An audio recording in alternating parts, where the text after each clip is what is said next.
haven't been to Pensacola since about 1994, and I'm happy to come back. I came back last night, and Sharon was kind enough to take me out to the fish house where I had grits and yaya, and I thought it was fantastic. So I'm happy to be down here in Pensacola again. I'm absolutely thrilled to be here at the Institute for Human and Machine Cognition. I saw some just amazing things going on here today in support of so many different efforts for the government and other efforts. But for those of you who perhaps just come for the lectures and don't know a lot about IHMC, I would encourage you to come get a tour if you can, or whatever process they have, because it's just amazing the work that they're doing here. And I'm very happy to be down here. So I woke up this morning, and I get little Google alerts on my computer. And in my email was an op-ed in your local newspaper this morning. Just so we know, the speed of information in the world today, that went to about 50,000 people, friends of mine. In about 23 seconds, I got more phone calls about being down here in Pensacola and speaking here this evening than, so good on you. Is it Mr. Wernicke? Is he in the room today? All right. Carl? Well, thank you for that. I appreciate it. So tonight, it's very interesting. I no longer work at Blackwater. I haven't since May. When I was accepted to go to school at Harvard, I resigned. So many people always want to ask lots of questions, particularly about Blackwater, particularly about perhaps different incidents and things of that nature. And I'm happy to answer some of those questions at the end of the presentation as I can, but keep in mind I can't answer everything. I don't know the answer to everything, but I'll do the best I can. But for this evening, what I want to talk about is the broader contribution that the private sector makes to national and international security. And hopefully what I'm going to do is perhaps give you a different perspective than that of which you might be reading in the media, seeing different movies, documentaries, or perhaps if you do, like Carl said, Google Chris Taylor and Blackwater, and you might read a bunch of things that may not be completely accurate. So I hope that we kind of sift through some of that tonight. So generally when I do talks like this, it's a very international presentation, but I'm gonna Americanize it a lot this evening, because if we were going to talk about the history of mercenaries, we would start back with Xerxes and Ramses in the BC era and move our way through history. And I'm not sure anybody wants a history lesson this evening, but I am going to give you a little bit, hopefully, American history lesson, and just talk about the contribution from the American perspective of the private sector. But how did we get to where we are currently today? It's no secret that you can open up a newspaper, read a blog, and you're going to read about a private contractor somewhere, Afghanistan, Iraq, Africa, and any number of other places. Well, here's a couple facts that we need to know. Over the last 20-some years, we've had a global drawdown of about 6 million soldiers from militaries from all over the world. These are people who have been professionally trained, who serve their countries, and who are out of work. And so they're looking for things to do. And entrepreneurial and innovative people started to form companies to help support different efforts, not all of them good efforts. And of course, we always hear about the revolution in military affairs. This is sort of an iterative process. It didn't start with Secretary Rumsfeld, although Secretary Rumsfeld was pushing hard for it. It's been going on since 1775. Every time we find a different way to fight a war, we call it a revolution in military affairs, with the requisite changes in force structure, weaponry, and there you have it. And then September 11th happened. And as I was reminded today by one of the wonderful scientists here at IHMC, our cognitive understanding, our conceptual understanding of the word terrorism for Americans changed on September 11th. The definition you had September 10th is different from the definition that you understand it to be today.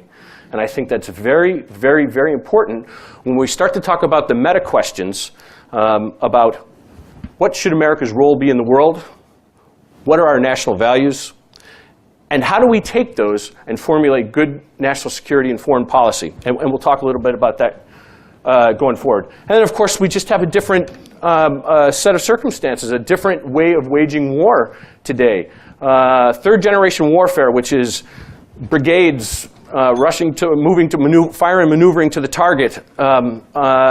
They work. I mean, that works. It's everything that happens afterwards and in between that matters.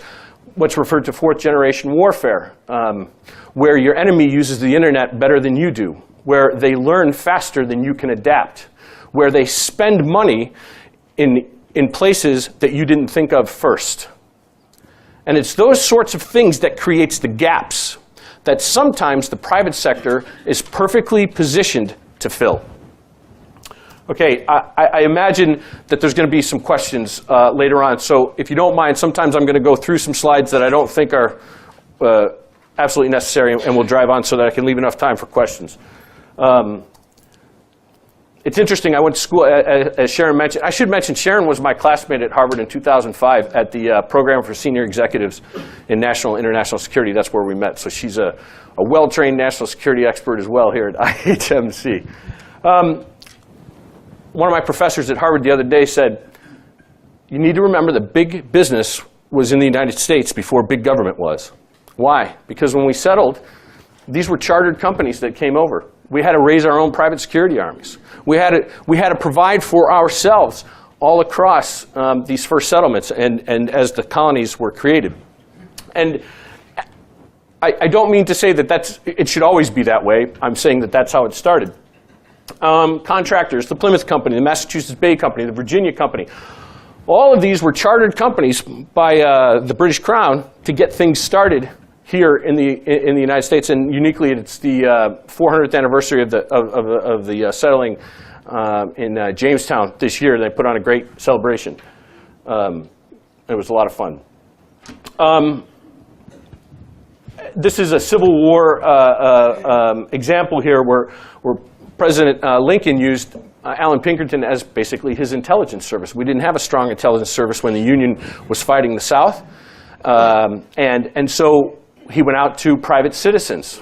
And if we back up just a second, anybody here been to the White House, seen the White House, been up to Washington, seen the White House? Okay, you've looked across the street into Lafayette Park? Loosely termed, Lafayette was a contractor. As a matter of fact, we jokingly refer to Lafayette Park as Contractor Park. Because the four statues in Lafayette Park are Lafayette, Kosciuszko, Rochambeau, and von Steuben.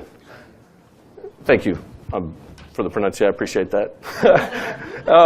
And so if you think, I think at the time, and historians could correct me, before von Steuben and Lafayette retrained or trained the Continental Army, we were about 0-6. And we needed to be a little bit better than that. And with the addition of Rochambeau, his advising Washington, and instead of going to Richmond, we went down to Yorktown to fight the battle, which was decisive.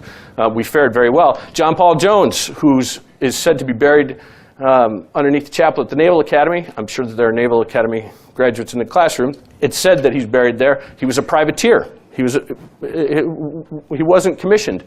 Afterwards, people were commissioned, but while the Revolutionary War was going on, we had a bunch of private people fighting for us. And it's just interesting to note that's how we started. Sutlers and merchants, I'm sure people have heard, has anybody here ever heard of Halliburton, KBR? No? If there's anybody who hasn't heard of them. Okay, they manage the log cap program, which is the logistics assistance program. Or have, and it's changed now. It was broken up in 3 or 4 different pieces, and it's been rebid on and on. But at the time they did. But the same thing actually happened during the Civil War. We had people who would follow with the civilian log trains, the soldiers, and sell them different supplies. Has anybody here been to, served and has been in Korea and trained in Korea anywhere?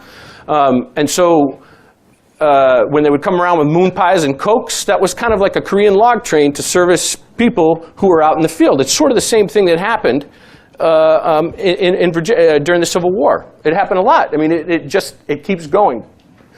And it's very interesting. As a matter of fact, Baron Peter von Wegesek won the Congressional Medal of Honor while serving the Union in Gainesville. And then, of course, we've heard of the Flying Tigers before. Actually, kind of a super secret, double secret probation program that happened between FDR and the UK and Winston Churchill, but it also went to China, and it was kind of backdoored, and we had all kinds of stuff going on. But basically, we released 100 planes to go over. We recruited active duty pilots and other pilots to serve as pilots. We paid them a lot more money. We sort of incentivized. There was an incentive program. The more you do better, the more you kill, the more bridges you take out, the more trucks you take out, the more aircraft you shoot down, the more I'm going to pay you. And they were overwhelmingly successful during World War II. The Flying Tigers were fantastic. Of course, they turned into, when I was a young Marine, we used to fly to Okinawa on Flying Tigers. I don't know if they just changed because it was a 747 or what was going on, but the mission still held. So that leads us sort of to today. What do the companies who are participating today actually do?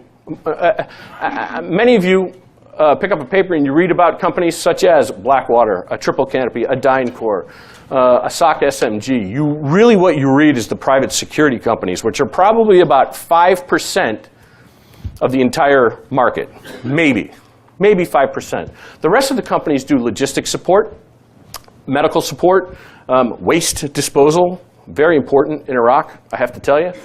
Transportation support, both aviation and ground. Maintenance support, whether it be on trucks, on other vehicles, tanks, any other sorts of gear. These companies are doing that sort of support. And then at home, we do a lot of planning and games and simulation. Generally, that's conducted in the Beltway or in Virginia. And there's other places all around that do that. But there's sorts of places like that help the government test itself and then help it find solutions for moving forward. We also have information and intelligence open source gathering and analysis. And that's something very new. I'm sure if you've read the paper anytime recently, there's a big deal. The Central Intelligence Agency came out with a report on sort of how many contractors they had, and that they were going to reduce the number of contractors they were using by 10%, and so on. So the whole issue of the private sector being involved in this is, as you all know, very contentious. And then the last part is, it's the private security companies who protect people, places, and things. And that's really where my experience has been. You hear a lot of things. You can pick up a paper or read a blog and read all kinds of stuff that I got to tell you is just not true. At least it hasn't been true in my experience. So I just want to go through some of those. Private military companies and all of the companies that flow under them are immune from the law. It's just not true. They are subject to every bit the law that everyone else is. It's never been an issue of a lack of regulation. It's been an issue of a lack of investigation and enforcement mechanisms that has created this accountability gap. You've heard often that Ambassador Paul Bremer signed an order the day before he left that gave immunity to all the contractors. Well, that's not exactly true. What the CPA Order 17 said was, you are immune from the Iraqi legal process with regard to the terms and conditions of your contracts. So if I pick up a US contract, rape, murder, manslaughter, sex trafficking, drug trafficking, all that stuff is not contained in any of those terms and conditions and could technically have been tried under Iraqi law. The problem is the Iraqi judiciary is still developing. We don't have a SOFA, a status of forces agreement in place. So I can tell you that nobody was too excited about trying Americans in a developing Iraqi judicial system. I hope that it continues to develop. I hope that it gets to be the finest judicial system outside the United States, but it's just not there right now. So technically, you could have been charged. More importantly, what you could have been charged under were a number of other regulations, and we'll talk about those in a second. Private military companies suck a bunch of talent out of the military. There's a 2005 Government Accountability Office report that said there's no empirical evidence to support that. As a matter of fact, people join and leave the military for any number of reasons. If some of them choose to get out and they re-leverage the talents that they have, the skills that they have with a private military company, that's one thing. But let's remember, pilots have been doing that for decades and decades. They leave after their service and they fly for any number of of airlines. I can point you to any number of the multinational corporations, maybe a General Electric, who have junior officer transition training programs, who are also interested in the fine young officers and senior enlisted people in our military when they decide to leave service to come to work for them. So it's not just these private military companies. There are 25,000 private security contractors in Iraq. Roughly, that's correct. Only about 2,000 are American. The overwhelming majority are Iraqis themselves providing security for their own country. The next biggest number are what we call TCNs, third country nationals from different countries. And I should point out that the use of third country nationals, at least for those companies that work on US government contracts, is mandated by the contract. It is not true that a security company working on a government contract, or not just a security company, a private military company working on a contract, can elect to replace a certain American person with a TCN because they may be cheaper. That's not the way it works. There are specific requirements and mandates in these requests for proposals that dictate this is okay to have third country nationals working for it, and this is not. So third country nationals aren't doing it. They're not protecting the ambassador. They're generally standing static posts inside a safer area, and they check IDs, and they just ensure that people aren't getting through a gate that aren't supposed to. But they're not doing, they do a lot of lifting, but they're not doing the heavy lifting that our brave men and women who are protecting congressmen and diplomats and the ambassador and everyone else are doing. Mercenaries. You know, if you look at the Additional Protocol 1 of 1977 to the Geneva Conventions, there's a definition of mercenary.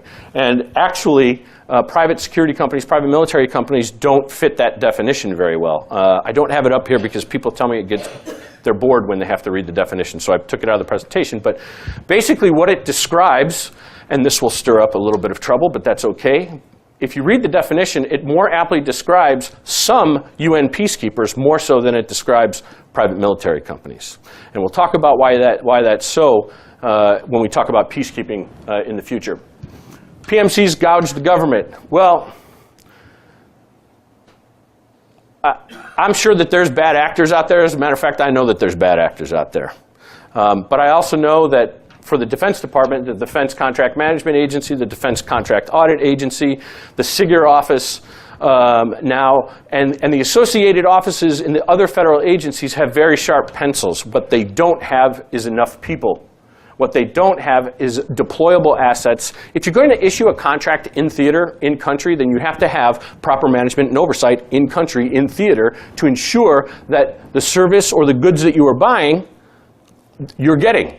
And we lack that. And there's something called the Gansler Commission that just came out. It was a report on Army contracting in which former General Gansler had said, you know, we need to square this away. We don't have the proper oversight and management tools in place to continue to use these contract platforms to our benefit.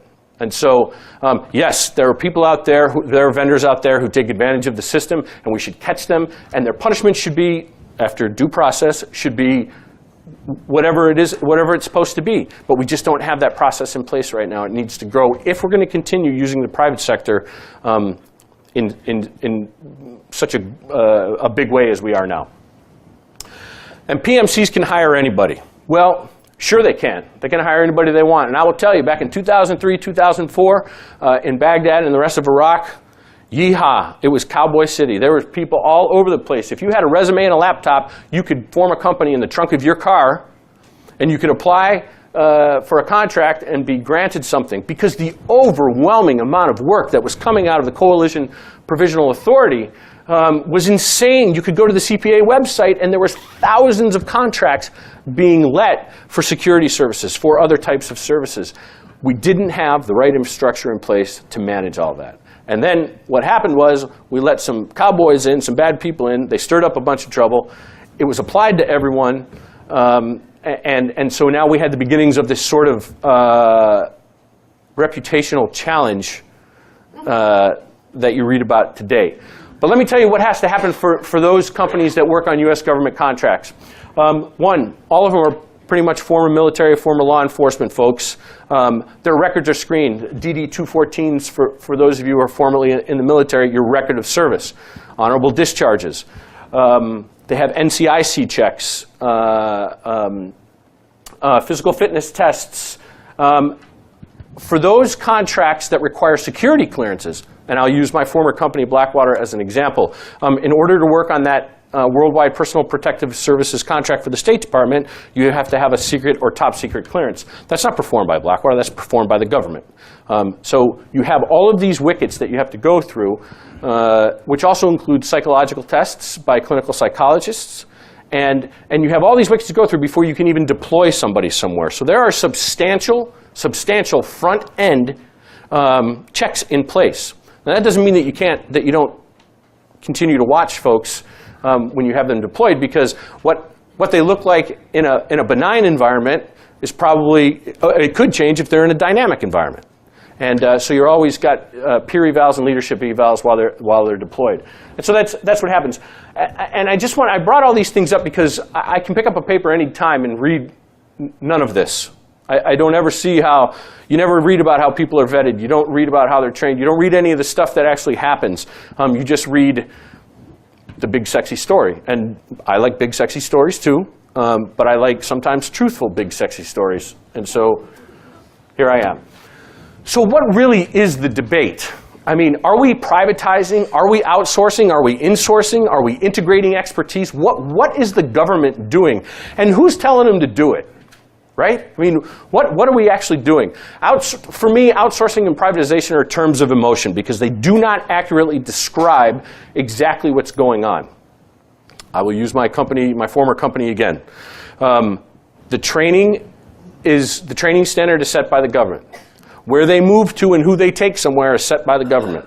Their chain of command runs up through the government, ultimately to the ambassador. It is unfair and inaccurate to say that there isn't a chain of command. It just doesn't happen to be a military chain of command. But you know what? If I go to any country in the world where there's a U.S. ambassador, guess who's the senior person in the room? The U.S. ambassador. Right? So I think it's not fair to say that there's no chain of command for these men and women when they're working, when in fact their movements and their training and their hours are dictated by the government. It's just not fair. So are we insourcing? That's why I'm a fan of integrating expertise. I just don't think, I think it more accurately describes what's going on. The government still has control. Operational control. The government still knows what's going on. The government still dictates the movements.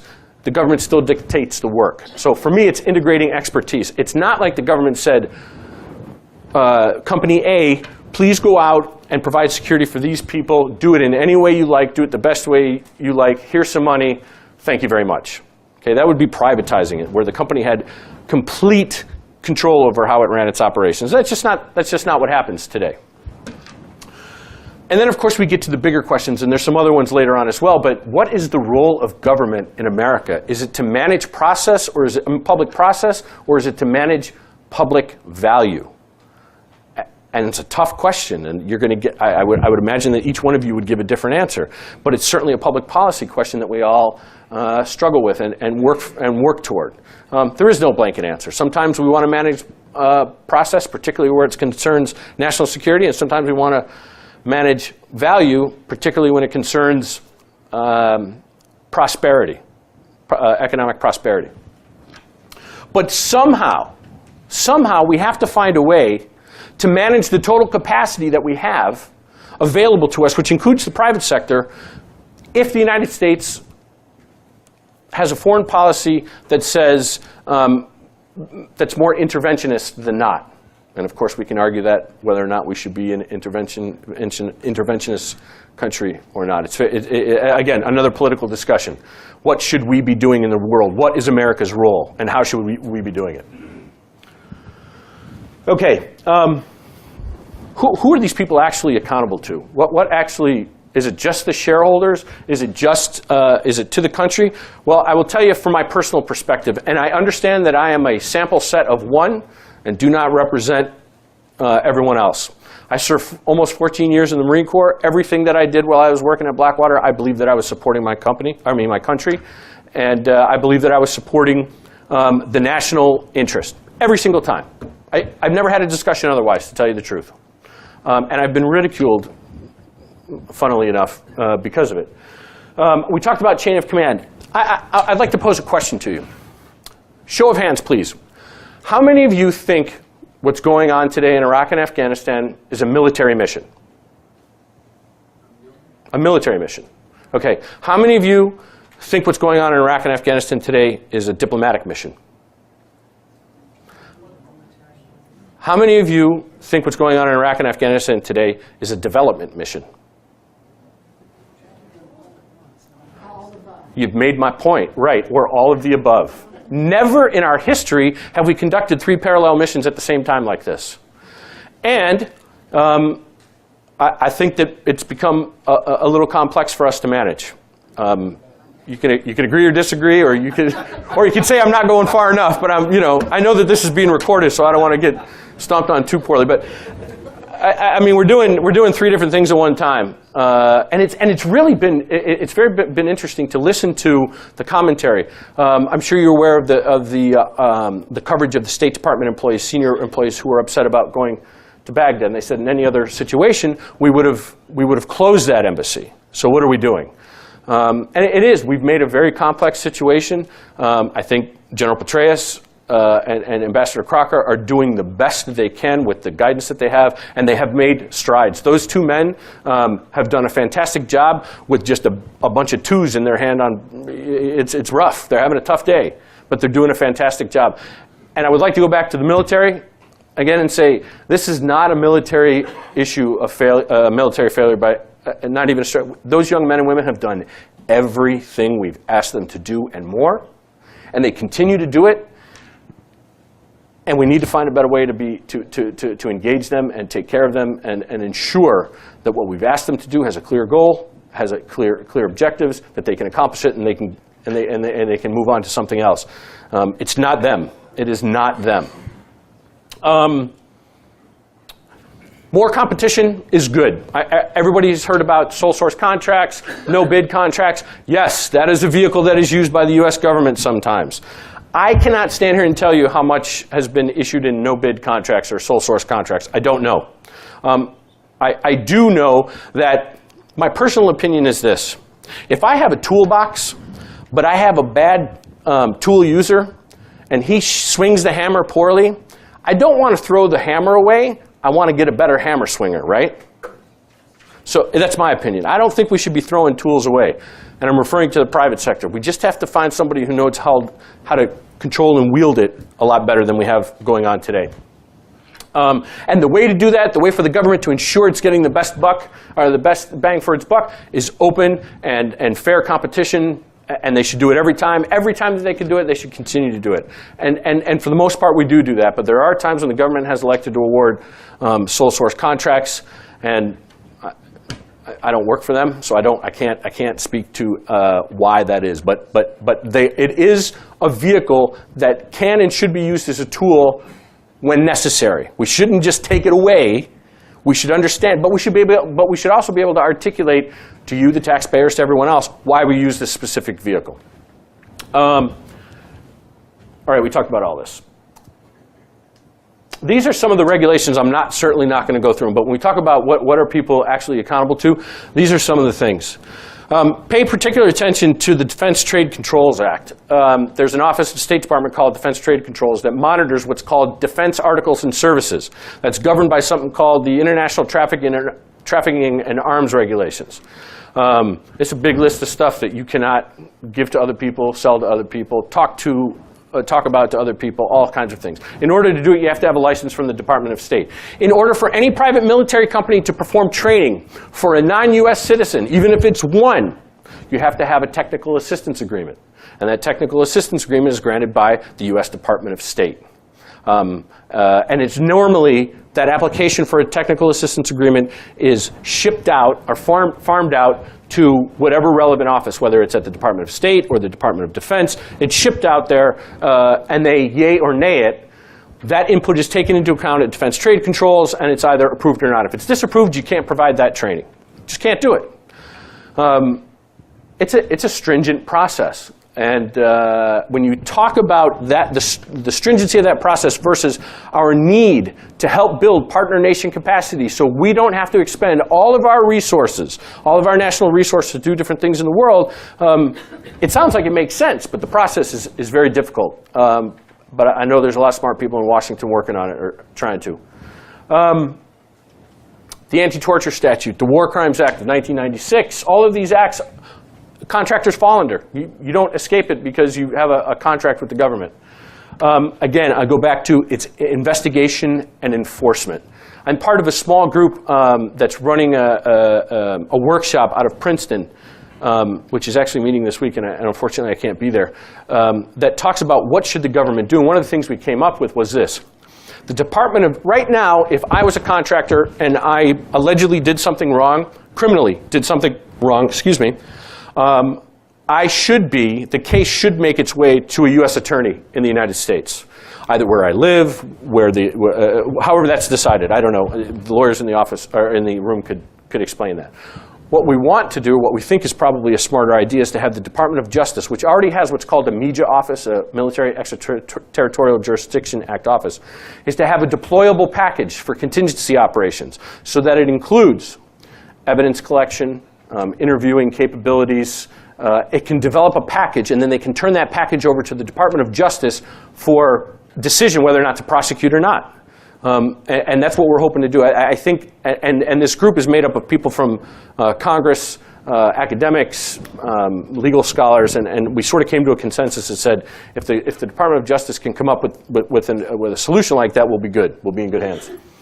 And of course, you read, I'm sure, if you've been following the subject at all, that the Defense Appropriations Bill last year included 5 words that said contractors now fall under the Uniform Code of Military Justice, the UCMJ. Well, some legal experts would say that they always fell under the black letter of the law said that they always fell under the UCMJ. But the problem is the Pentagon has not yet issued implementing instructions. And without implementing instructions, nothing really gets done. And not just at the Pentagon, but in any federal agency. And then further, Secretary Gates and Secretary Rice have come to an agreement and signed it that talked about what the next steps are to ensure that private security contractors are held accountable, what processes will they go through, training requirements, and all that sort of stuff. And that came out maybe 2 or 3 weeks ago. So again, it's moving forward, but people are still trying to unpack all of this and figure out what really needs to be done. We'll skip those. Okay, so what are the considerations today? What do we really have to look at? One is U.S. policymaker and decision maker knowledge and education about what's really going on. We have 535 members of Congress. They each have a specific staff. Unfortunately, the work for them is about 56 times more than the staffs that they have. Congress is overworked, although they should probably come to work a few more days a year, but they've got a lot of information that they have to sort through. They've got a lot of information that they have to sort through, and it's tough. It's tough. Everything is important, right? Everything is important. So being able to educate them on what really the issues are and what the holes are, and including the private sector in that conversation can help. There's a race for regulation. Everybody's trying to propose legislation on the floor of their respective chambers, and what's going to happen is we're going to have a bunch of legislation that some of it's overlapping. It's going to leave other gaps because not a whole bunch of people are working together. So hopefully we'll see how that works out, but there's a race for it. We talked about contract management, right? The government really needs more contract experts. They really do, and they've admitted as much in the recent reports. Media sensationalism and industry misperceptions. Okay, so this is going to be a bit subjective, right? And I'm sure that I'm going to come across a little biased. But not everything you read is true about my former company, about other companies. It's just not true.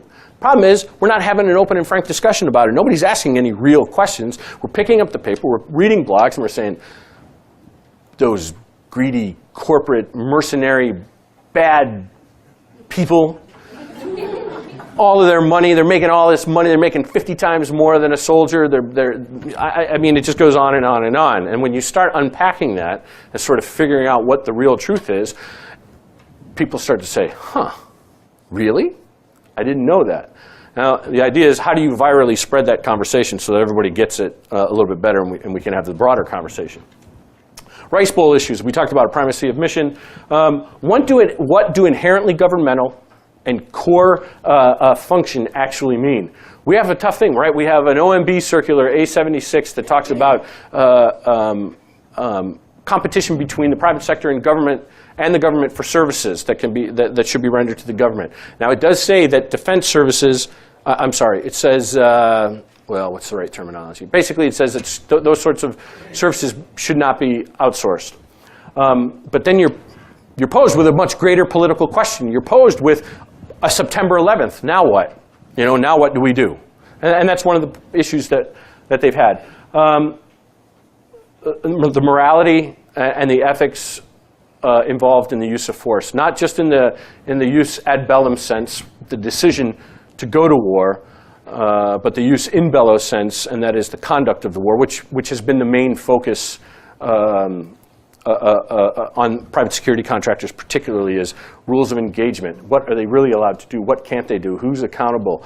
When do we make decisions? And when you couple that with our new counterinsurgency strategy, which makes the civilian the center of gravity for operations, which automatically puts the soldier, sailor, airman, marine in a position where they have to assume more risk themselves in order.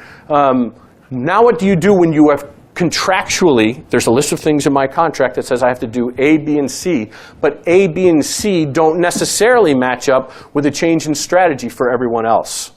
And that's a problem, and we need to find a better way to kind of have that conversation about how we manage those contracts so that the actions of a private security company, of a private military company, which they're executing faithfully per the contract, are not counter to what everybody else is doing.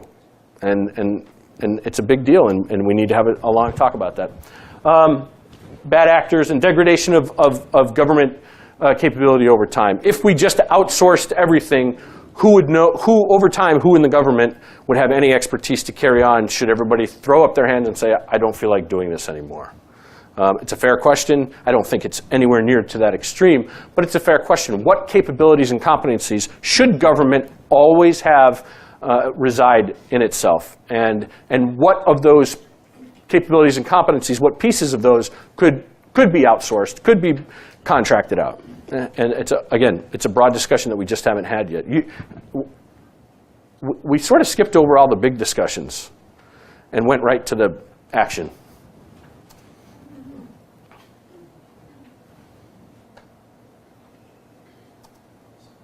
Okay, so what's possible in the future? We have what's called in the military, in the Defense Department, foreign internal defense. This is where special operations guys particularly, but other military units go to partner nations and they train them. They try to increase their capability so that they are a better force, a better ally, and better able to contribute in different international contingency operations. Well, when you deploy everyone, that partner nation capacity development stops, right? But we do have the ability to re-leverage a whole bunch of fantastic retired men and women who've had a whole career already doing these sorts of things for this sort of training. You have to decide what it's going to be because, of course, the Defense Trade Control Act precludes certain what's called tactics, techniques, and procedures, TTPs, from being released from non-DoD entities. So everybody's trying to work through that. But it is conceptually a big deal to continue to build our partner nation capacity. Surge capacity for the U.S. government. And what does that mean? That means whenever we find ourselves in a position where it didn't work out the way we planned, or it didn't work out the way we had hoped, and we don't have the resources on station, can the private sector help provide surge capacity to meet that gap until you can fill it yourself? And the answer is yes. The more important question is there interest in filling the gap yourself after you've received surge service? And that's also another public policy question that should be discussed. Stabilization and reconstruction operations, provincial reconstruction teams, things of that nature. Great opportunities for the private sector to contribute. I don't mean take over. I don't mean run. I mean provide capacity to, contribute to. Still under government mandate, still under international organization mandate, not just perfectly privatized. That's not what I'm referring to. Providing long-term supporting services for humanitarian relief operations. January 1st, the Joint African Union-UN peacekeeping force took over in Darfur. The mandate, which took about 18 months to execute, calls for 26,000 peacekeepers. There's 9,000 on the ground. Essentially, no new people showed up. They're all wearing a different helmet now. The challenge before this change was that peacekeepers, the AU peacekeepers, were only doing about 20% of the missions that they were supposed to do because they didn't have all the resources that they needed. So we still had incursions into IDP internationally displaced persons camps. We still had Janjaweed attacks. We still have killings today because there's not enough resources. Darfur is about the size of France, and we've got 9,000 people there. And so I'm not really a UN basher. I'm not. I'm a member nation basher. You're telling me that 192 members of the United Nations, we can't get 26,000 people together to stop a genocide? And then you wonder, when we can't do that, why the private sector, why people who are good citizens, good global citizens, stand up and say, okay, I'll go. Think about that. There are people being hacked to death, murdered, people without the hope of hope. And we're all standing around watching it, as George Clooney said on TV the other night, in slow motion. 4 years worth of slow motion. So what is it that we have to do? Here's the other thing. If 26,000 people arrived in Darfur tomorrow, we don't have enough helicopters and trucks to get them anywhere. Because the member nations, if you read the paper today, Ban Ki-moon, Secretary General Ban Ki-moon is begging people, begging member nations for support, but we don't have enough helicopters and trucks to get anybody anywhere. It's 2008, ladies and gentlemen. And it's still okay for people to get hacked to death on this planet. That's why people from the private sector stand up and say, right, I'll go, whatever. And even if the private sector's push to go drives the 192 member nations to do what they've said they would do under the Charter, what they've said they do under the responsibility to protect documents, fine, at least we stop the killing. But my goodness, I mean, do we need to see one more picture? Do we need to see Srebrenica again? Rwanda? Do we need to see all these things again? What do we need? What sort of wake-up call do we need as a planet? I'm not sure.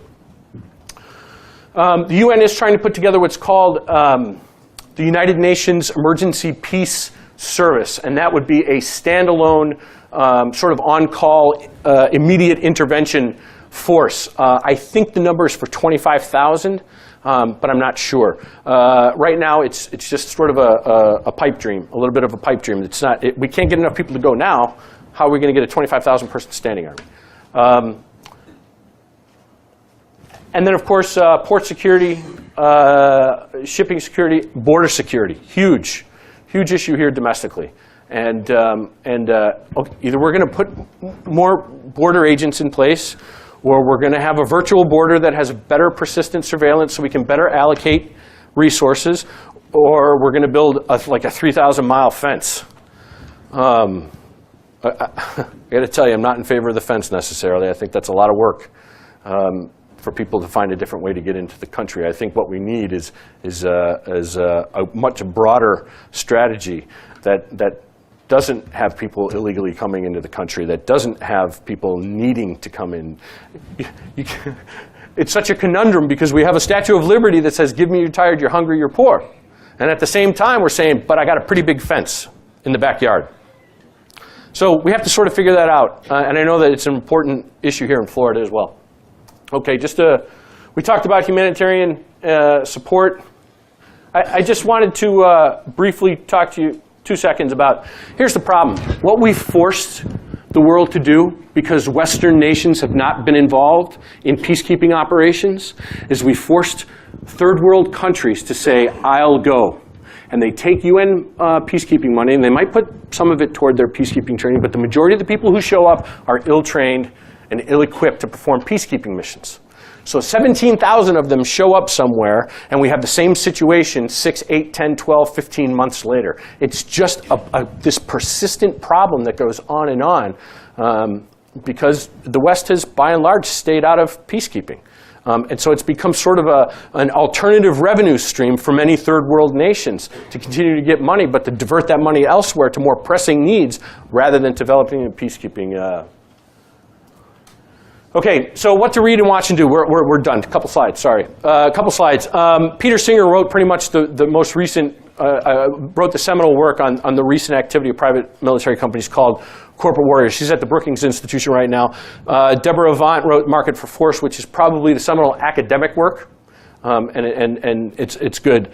Mercenaries to Market just came out, Outsourcing Sovereignty, and the rest of these things. Anything by me is, as a matter of fact, we got a table out back, $9.99, you can get the whole package. Not really. And then here's some of the documentaries and shows that have been put on by PBS, the History Channel. And let me tell you, not all of these, I can assure you that the Frontline series is not supportive of the industry. I can assure you that our Children's War by Ted Koppel, which I participated in, he has questions. So I'm not just giving you stuff that supports what you think my position is. This is real. These are really good critical pieces that if you're interested. But the thing that I really want to remind people of is this. Can you tell the difference here between who's in the military and who's a private security guard? Sure you can, right? Camis on the right, the utilities on the right, and the khaki uniforms on the left that say big security on the back. So you can tell the difference in that picture. Can you tell the difference now? Here's the point. No matter what you think, at the end of the day, we still have brave men and women who feel like they're supporting their country and who volunteer to go into harm's way. Are they making money? Yes, they are, but they only work when there's work. There's no follow-on benefits. They don't get to go. They don't have follow-on health insurance. They don't have all of those things. They're independent contractors. But yet they still go. I can tell you I've spoken to thousands upon thousands of contractors. Yeah, there's people who want to go over and make money. There's no doubt. There's people, but none of them that I have spoken to are perfectly devoid of any of altruism. They really believe that they're doing good, that they're continuing to do good in the world. And we should remember that. We should remember that they've elected to go into harm's way. Whether you agree or disagree with government policies, that's a different question. What I can tell you is, or what I can recommend is, next time you go to the voting booth and you're not happy, pull a different lever. Because that's what democracies do. Thanks for your time this evening. I'm happy to answer any questions that you might have.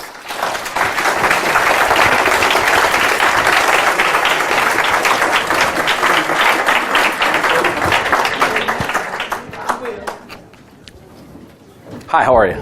Mr. Taylor. Yes, ma'am.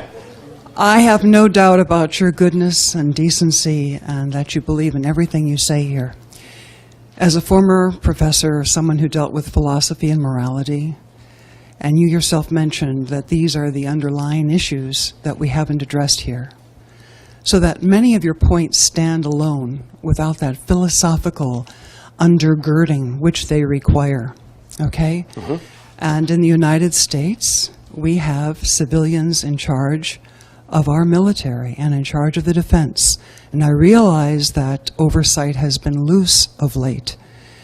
But I am frankly very uncomfortable, despite the motivations of you and many of the people in the executive and the mercenaries, you yourself use that term, that your former company employed, to carry out the functions which I feel accrue to our United States government.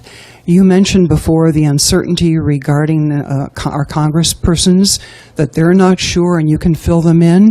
You mentioned that there was no definition for a private military contractor.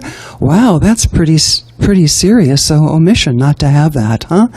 And yes. You know, the advice and consent that you afford Congress. I think that without these issues being addressed, I'm not convinced. I know know, when I think of Rwanda and Darfur, there could be a role for paramilitary forces there. But you don't get to do that. Your company doesn't get to do that in this country. And without that, I am very, very fearful. And I don't know that there's anything you said here tonight that convinces me until those bottom line issues are addressed. And I understand that's just not the fault of Blackwater or the other companies, but of perhaps our own government. Right. Thank you. Let me say, you make a fantastic point. And I've written a couple of op-eds in which I've said that our greatest challenge is that we haven't had the discussion yet about what the role of America is in the world, what our national values are, and certainly with the philosophy and morality of the ethics of the use of force, just and unjust, or just war theory, and what have you. I perfectly agree with you.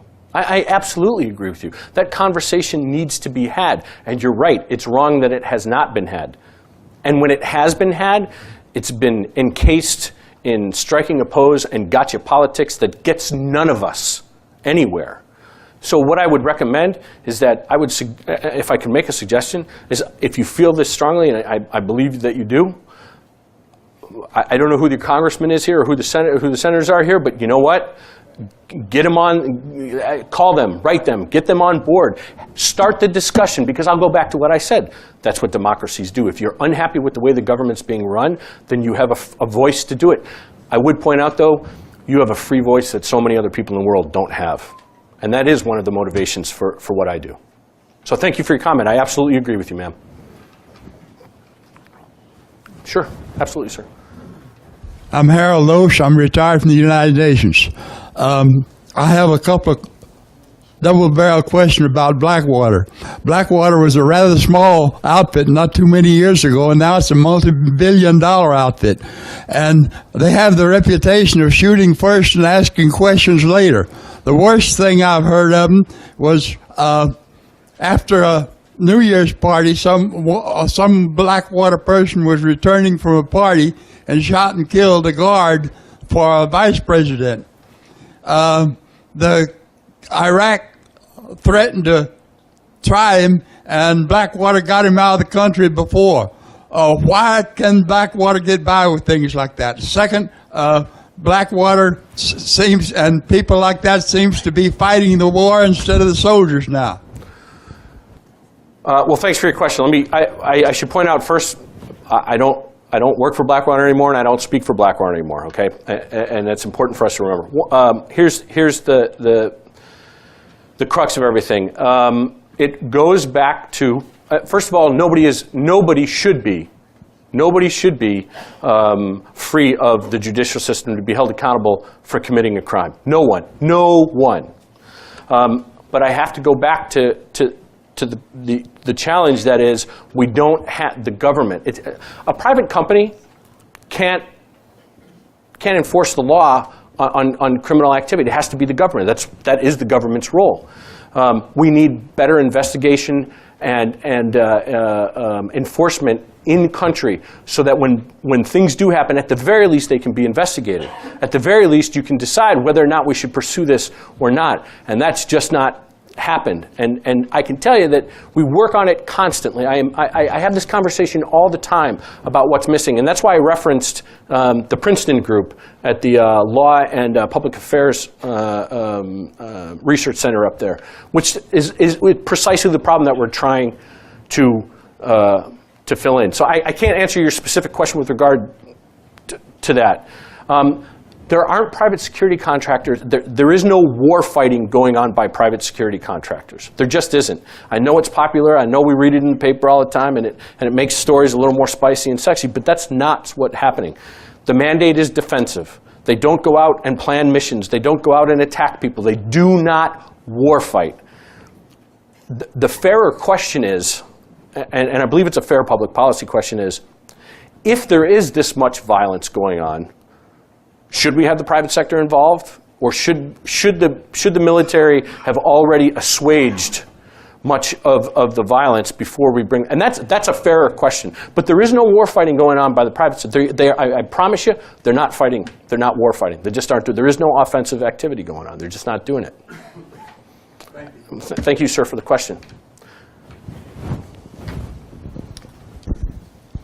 Last March, I gave a presentation at the Intelligence Summit in St. Petersburg, Florida, and probably one of the major scandals in government contracting in Iraq. It had to deal with the multi-billion-dollar contracts led by the Army Intelligence and Security Command for translators. You may be familiar with some of that. Names like Titan, DynCorp, and Khaki. When you talk about the ability of our government to screen who are translators either in the field or for these contractors, many of the translators in the field, earnest and honest, who have been cleared, have been killed. Others are, in fact, the perpetrators of their killing. We have effectively been infiltrated through these government contractors by al-Qaeda terrorists in the field. I can point to a recent prosecution here in the United States of two women, one of them a former Marine Corps captain who served as a translator and intelligence expert in the field in Iraq. I can also point to another who was part of a cell for Hezbollah who did that. The problem is that we also have a revolving door in Washington. The best example of that is the former commandant of the Army Language School who joins a company in Washington in the Beltway and is awarded a $3.5 billion contract to replace Titan. Meanwhile, our troops in the field are not secure. The intelligence that they should be getting as a result of this work is not finding the right levels, and basically the system is broken.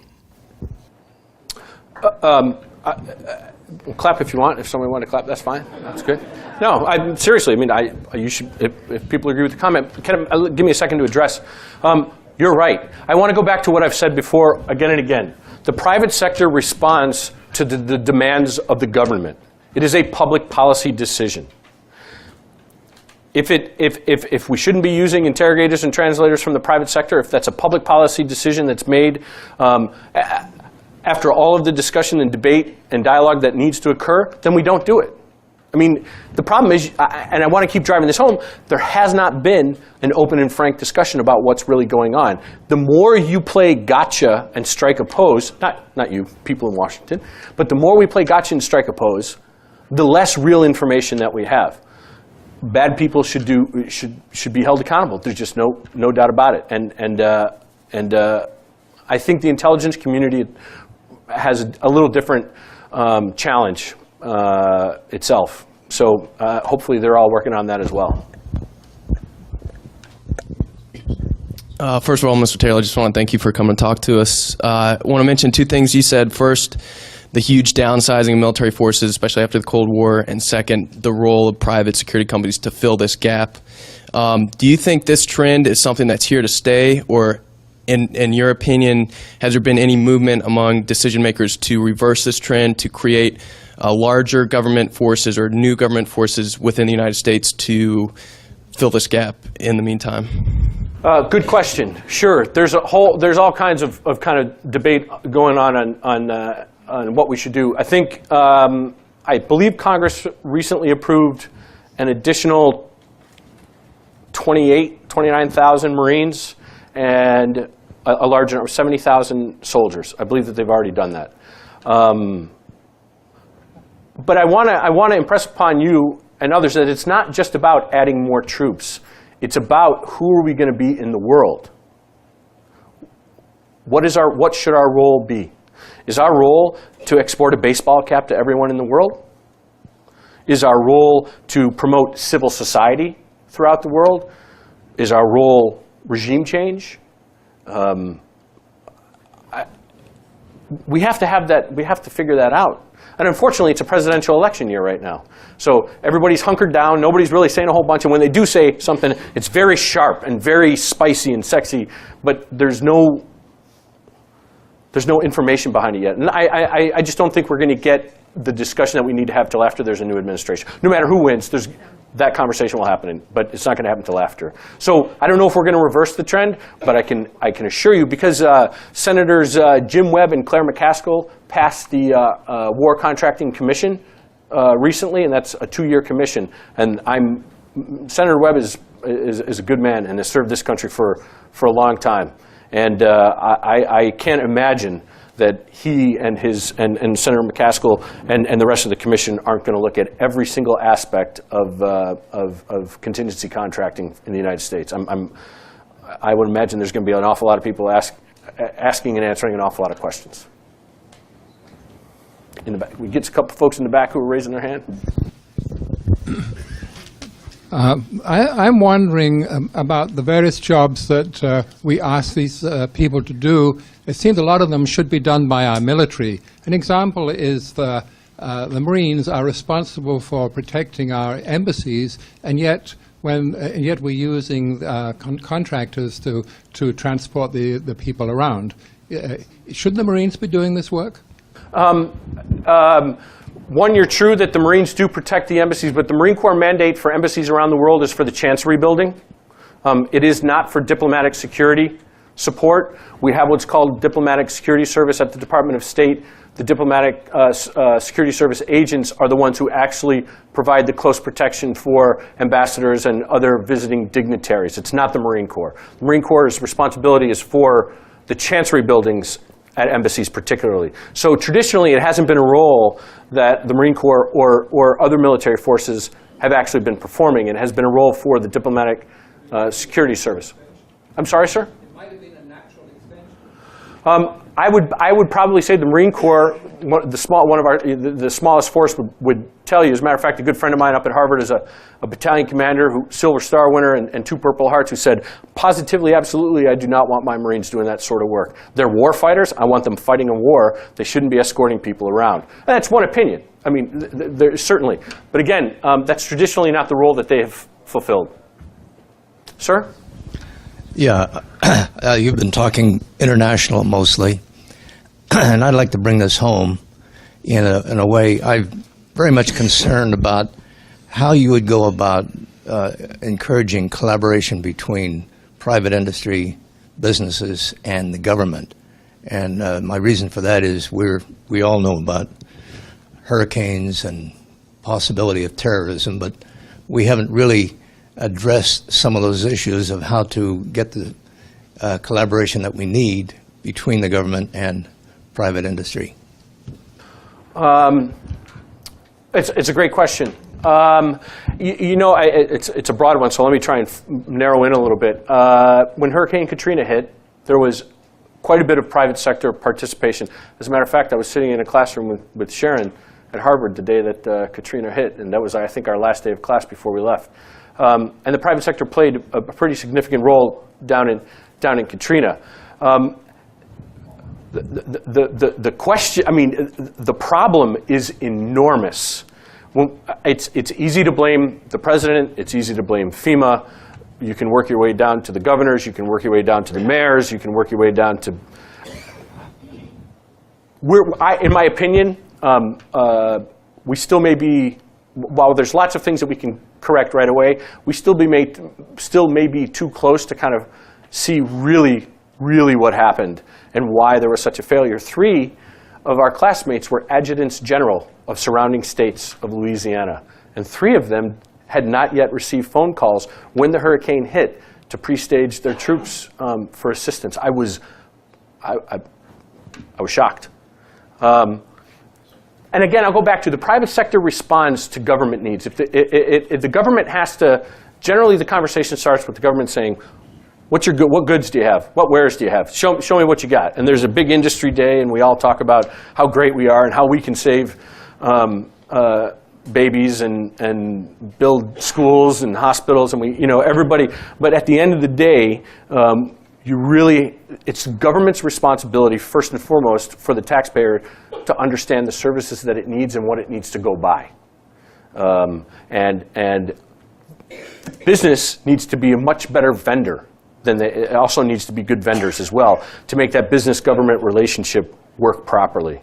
At the end of the day, I'll go back to it's citizen participation. It's the fact that citizens look into their own backyards and see what's going on and what's needed that really drives our representatives to do what they're supposed to do or what you demand that they do. They're there for you. You're not there for them, right? So that's.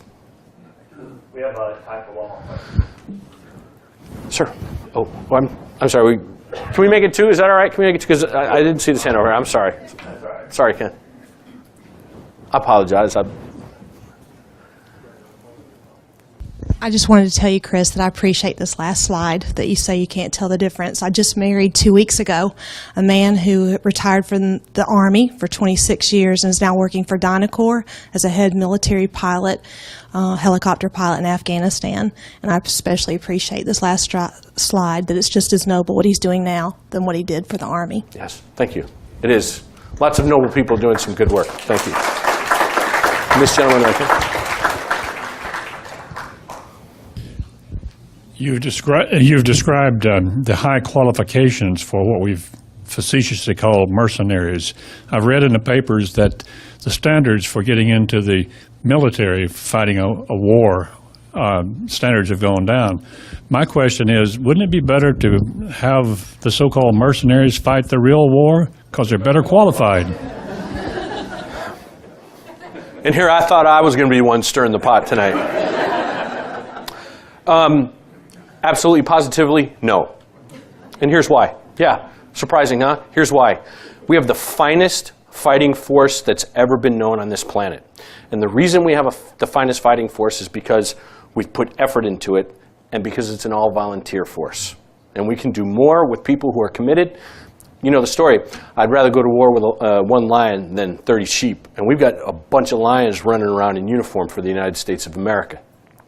The other thing is that it's interesting. If you take a public economics class and they ask you for the definition of a public good, the quintessential example, national defense. National defense. It's a warm blanket that you as a citizen, that we all need to know that regardless of what happens, there are brave men and women in uniform who will respond. So should we be having companies like my former company and other companies fighting wars? Positively not, and we should do everything in our power to ensure that they cannot offensively fight these wars. What does it say about our government if they abdicate their responsibility to protect their citizens? No. No can do.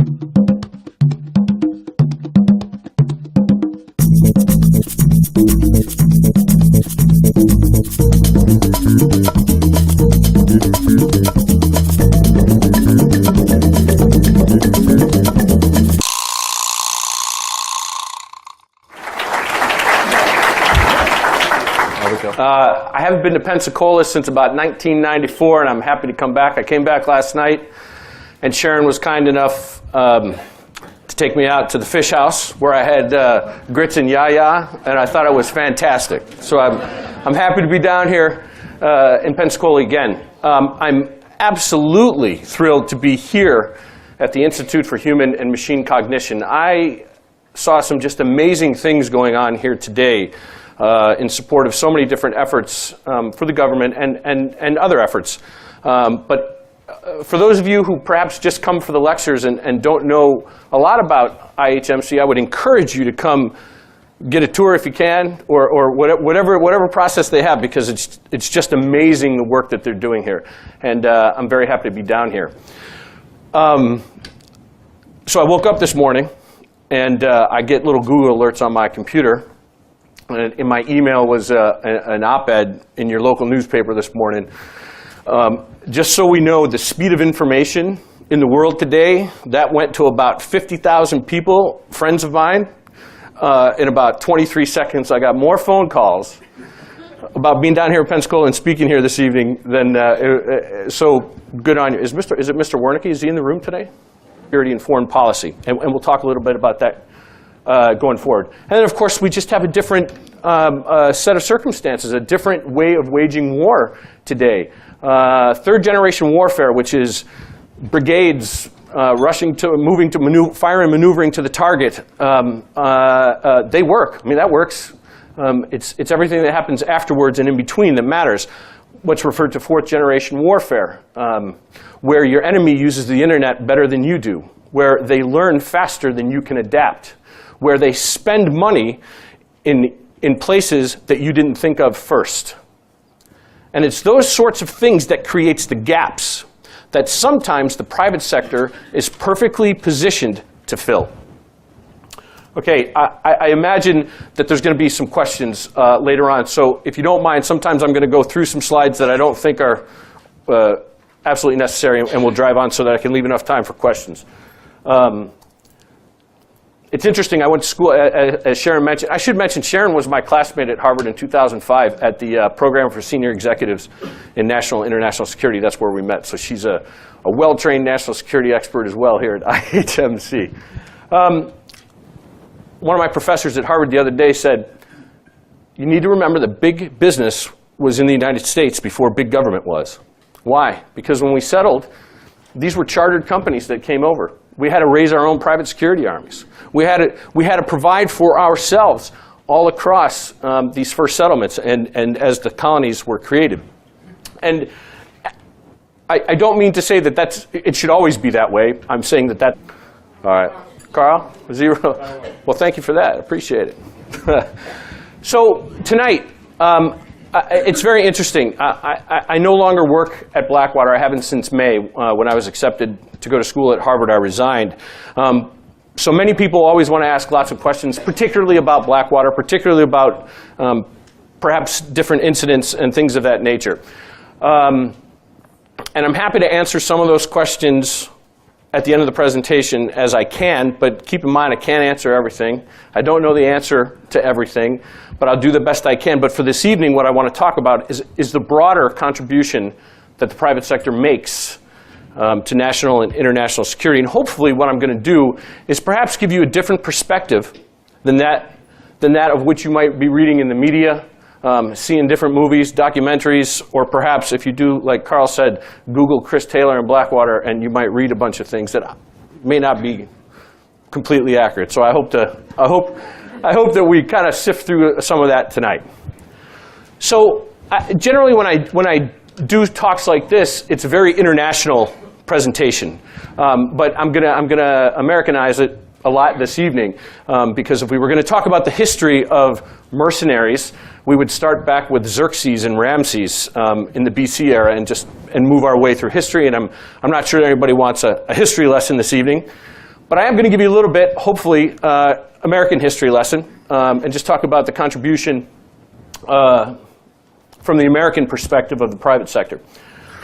But how did we get to where we are currently today? It's no secret that you can open up a newspaper, read a blog, and you're going to read about a private contractor somewhere, Afghanistan, Iraq, Africa, and any number of other places. Well, here's a couple facts that we need to know. Over the last 20-some years, we've had a global drawdown of about 6 million soldiers from militaries from all over the world. These are people who have been professionally trained, who serve their countries, and who are out of work. And so they're looking for things to do. And entrepreneurial and innovative people started to form companies to help support different efforts, not all of them good efforts. And of course, we always hear about the revolution in military affairs. This is sort of an iterative process. It didn't start with Secretary Rumsfeld, although Secretary Rumsfeld was pushing hard for it. It's been going on since 1775. Every time we find a different way to fight a war, we call it a revolution in military affairs, with the requisite changes in force structure, weaponry, and there you have it. And then September 11th happened. And as I was reminded today by one of the wonderful scientists here at IHMC, our cognitive understanding, our conceptual understanding of the word terrorism for Americans changed on September 11th. The definition you had September 10th is different from the definition that you understand it to be today. And I think that's very, very, very important when we start to talk about the meta questions about what should America's role be in the world, what are our national values, and how do we take those and formulate good national security. That's how it started. Contractors, the Plymouth Company, the Massachusetts Bay Company, the Virginia Company, all of these were chartered companies by the British Crown to get things started here in the United States. And uniquely, it's the 400th anniversary of the settling in Jamestown this year. They put on a great celebration. It was a lot of fun. this is a Civil War example here where President Lincoln used Alan Pinkerton as basically his intelligence service. We didn't have a strong intelligence service when the Union was fighting the South. And so he went out to private citizens. And if we back up just a second, anybody here been to the White House, seen the White House? Been up to Washington, seen the White House? Okay, you've looked across the street into Lafayette Park? Loosely termed, Lafayette was a contractor. As a matter of fact, we jokingly refer to Lafayette Park as Contractor Park. Because the 4 statues in Lafayette Park are Lafayette, Kosciuszko, Rochambeau, and von Steuben. Thank you for the pronunciation. I appreciate that. And so if you think, I think at the time, and historians could correct me, before von Steuben and Lafayette retrained or trained the Continental Army, we were about 0-6. And we needed to be a little bit better than that. And with the addition of Rochambeau, his advising Washington, and instead of going to Richmond, we went down to Yorktown to fight the battle, which was decisive. We fared very well. John Paul Jones, who is said to be buried underneath the chapel at the Naval Academy. I'm sure that there are Naval Academy graduates in the class.